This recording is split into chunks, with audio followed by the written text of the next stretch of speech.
The Red Badge of Courage, an episode of the American Civil War by Stephen Crane. Chapter 24. The roarings that had stretched in a long line of sound across the face of the forest began to grow intermittent and weaker. The stentorian speeches of the artillery continued in some distant encounter, but the crashes of the musketry had almost ceased. The youth and his friend of a sudden looked up, feeling a deadened form of distress at the waning of these noises which had become a part of life. They could see changes going on among the troops. There were marchings this way and that way. A battery wheeled leisurely. On the crest of a small hill was the thick gleam of many departing muskets. The youth arose. "Well, what now, I wonder?" he said. By his tone he seemed to be preparing to resent some new monstrosity in the way of dins and smashes. He shaded his eyes with his grimy hand and gazed over the field. His friend also arose and stared. "I bet we're going to get along out of this and back over the river," he said. "Well, I swum," said the youth. They waited, watching. Within a little while the regiment received orders to retrace its way.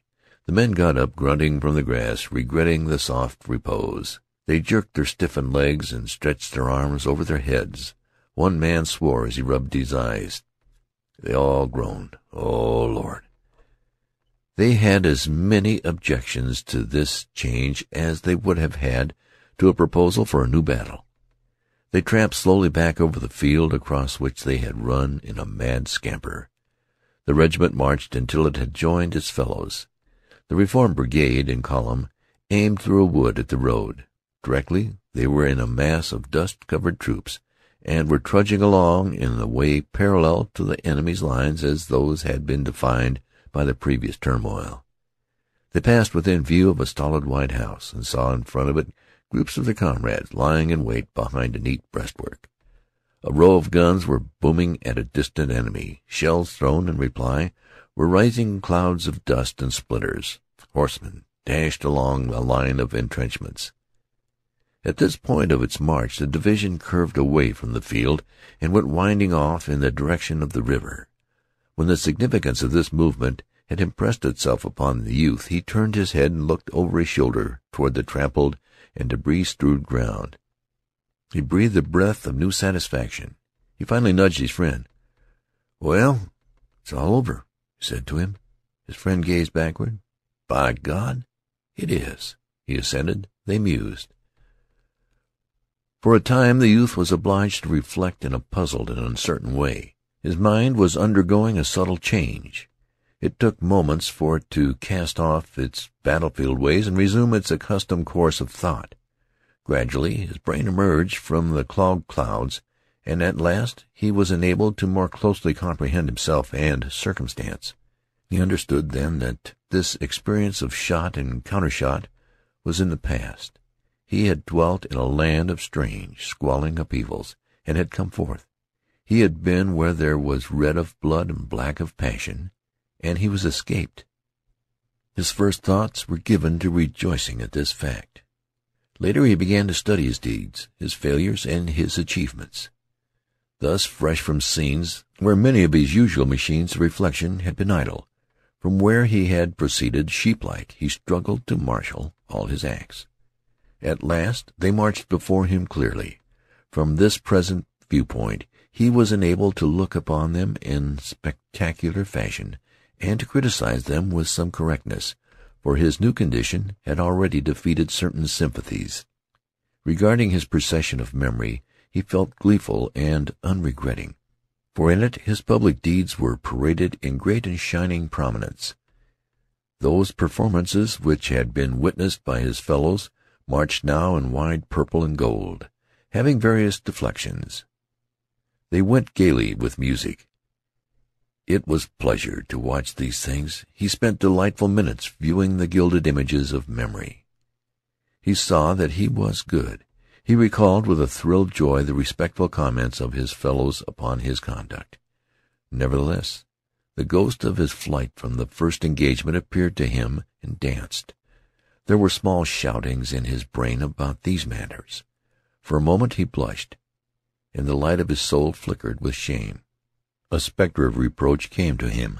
There loomed the dogging memory of the tattered soldier, he who, gored by bullets and faint for blood, had fretted concerning an imagined wound in another, he who had loaned his last of strength and intellect for the tall soldier, he who, blind with weariness and pain, had been deserted in the field. For an instant a wretched chill of sweat was upon him at the thought that he might be detected in the thing.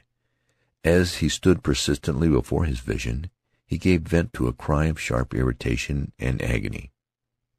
His friend turned. "What's the matter, Henry?" he demanded. The youth's reply was an outburst of crimson oaths. As he marched along the little branch-hung roadway among his prattling companions, this vision of cruelty brooded over him. It clung near him always and darkened his view of these deeds in purple and gold. Whichever way his thoughts turned, they were followed by the somber phantom of the desertion in the fields. He looked stealthily at his companions, feeling sure that they must discern in his face evidences of this pursuit. But they were plodding in ragged array, discussing with quick tongues the accomplishments of the late battle. "Oh, if a man should come up and ask me, I'd say we got a dumb good lickin'. Lickin' your eye. We ain't licked, sonny. We're goin' down here a ways, swingin' around, and come in behind 'em."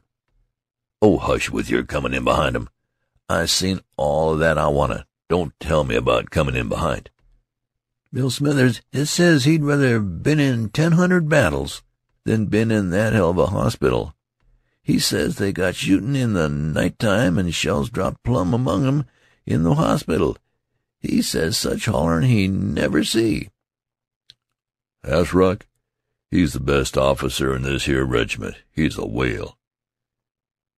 "Didn't I tell you we'd come around in behind 'em? Didn't I tell you so? Shut your mouth." For a time this pursuing recollection of the tattered man took all elation from the youth's veins. He saw his vivid error, and he was afraid that it would stand before him all his life. He took no share in the chatter of his comrades, nor did he look at them or know them, save when he felt sudden suspicion that they were seeing his thoughts and scrutinizing each detail of the scene with the tattered soldier. Yet gradually he mustered force to put the sin at a distance, and at last his eyes seemed to open to some new ways. He found that he could look back upon the brass and bombast of his earlier gospels and see them truly. He was gleeful when he discovered that he now despised them. With this conviction came a store of assurance. He felt a quiet manhood, non-assertive, but of sturdy and strong blood. He knew that he would no more quail before his guides wherever they should point. He had been to touch the great death, and found that, after all, it was but the great death. He was a man. So it came to pass that as he trudged from the place of blood and wrath, his soul changed. He came from hot plowshares to prospects of clovered tranquillity, and it was as if hot plowshares were not. Scars faded as flowers. It rained. The procession of weary soldiers became a bedraggled train, despondent and muttering, marching with churning effort in a trough of liquid brown and mud under a low, wretched sky. Yet the youth smiled, for he saw that the world was a world for him, though many discovered it to be made of oaths and walking sticks. He had rid himself of the red sickness of battle. The sultry nightmare was in the past. He had been an animal, blistered and sweating in the heat and pain of war. He turned now with a lover's thirst to images of tranquil skies, fresh meadows, cool brooks, an existence of soft and eternal peace. Over the river a golden ray of sun came through the hosts of leaden rain clouds. The end.